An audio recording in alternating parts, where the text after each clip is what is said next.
Hello, crafty ones. This is Athena, and in today's video, we are going to make a herb bundle from some evergreens that I had left over from my Yule.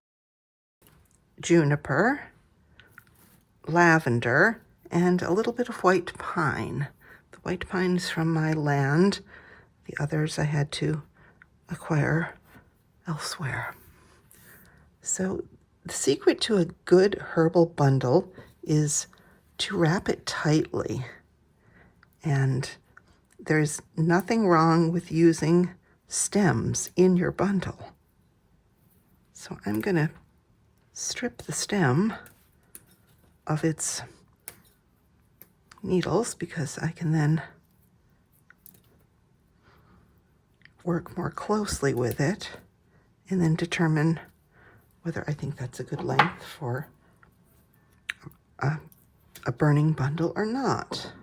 Well, the other alternative would be half as long, and I don't care for that, so I think I'm going to go with this. And what you do is you just lay out your ingredients. I'm going to probably start with pine on the outside. It's flexible. It was just harvested a couple of days ago. Then I'm going to pile cedar on top of that. I'm going to want to put the stiffest things in the middle. And since my lavender is dried, and you really should be working with fresh herbs, but I just don't have a lavender plant that can take that much abuse right now, I am going to use an approach like this. Now the juniper is very dry. Or maybe that's just the nature of the juniper. But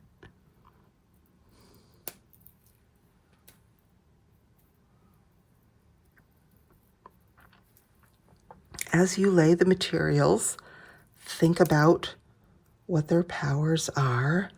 Juniper and cedar are both purifying and protective. I don't think I'm going to put all this juniper in. Just put the rest over here.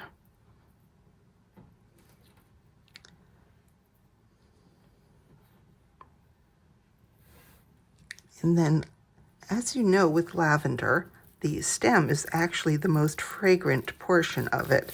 So you will see me breaking the stems so that I can include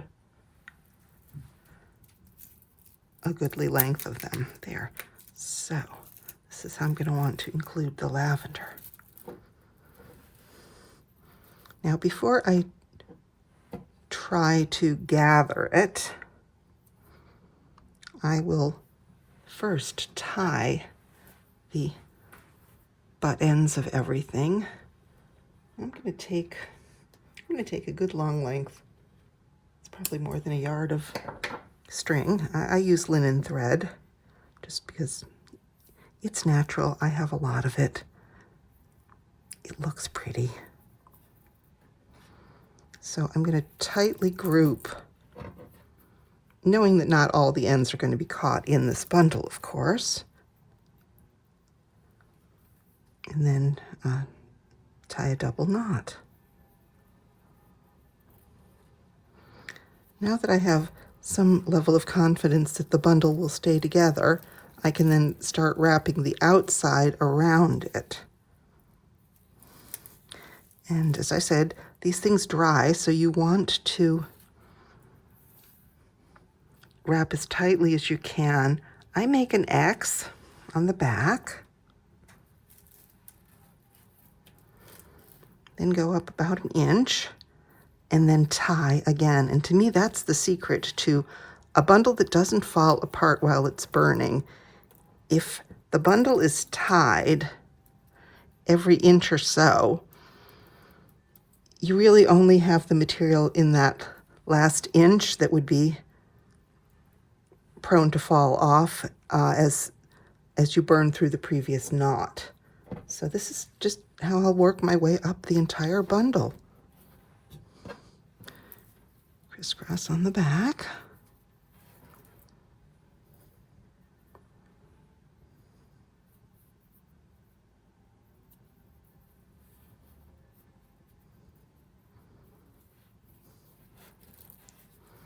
And if it ends up being a little less than an inch, that's okay too. The plant material will tell you where it wants to be tied.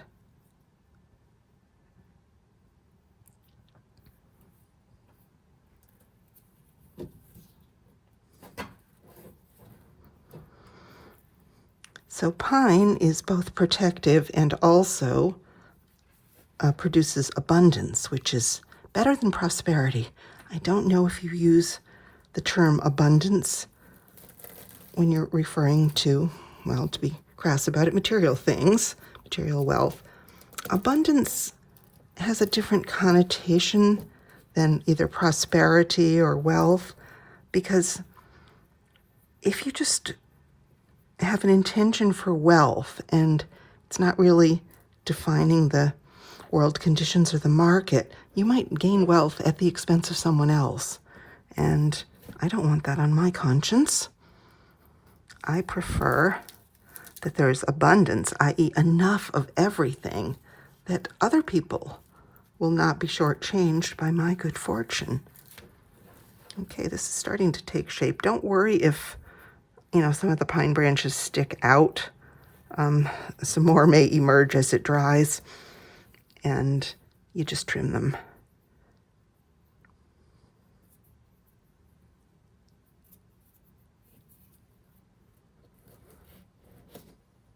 And then I include lavender because it promotes a sense of calm well-being.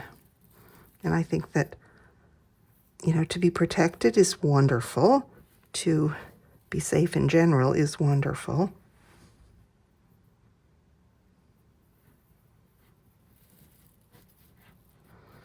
But you also want to have a home that is pleasant to be in, so that it doesn't feel like a fortress, perhaps. I avoided protection magic for years because there was that stigma to it that it, was going to make my home feel like a fortress.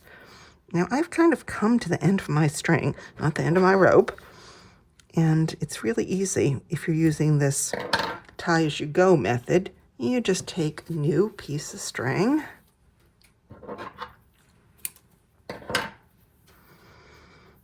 go up to where it would be normally on this, center it more or less. Yes, I'm going to have too much left over at the end, but that's okay. There's always a use for little bits of string. Let's start that in an easier method. I think I'm liking the way this bundle is looking. I do like using pine on the outside just because it creates a lovely symmetry. That was where I got messed up before. Getting caught in the bottom.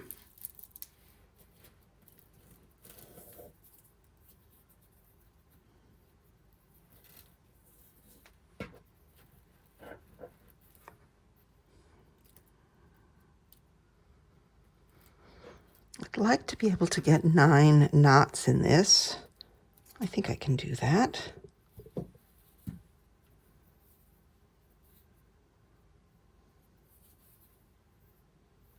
It's not required, just nice to do. Let's get some of that juniper smoothed out.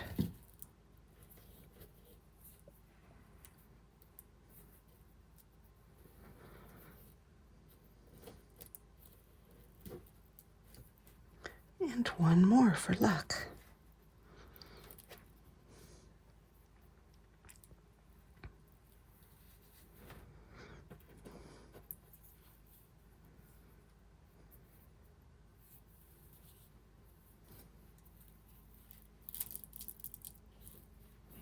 Excellent.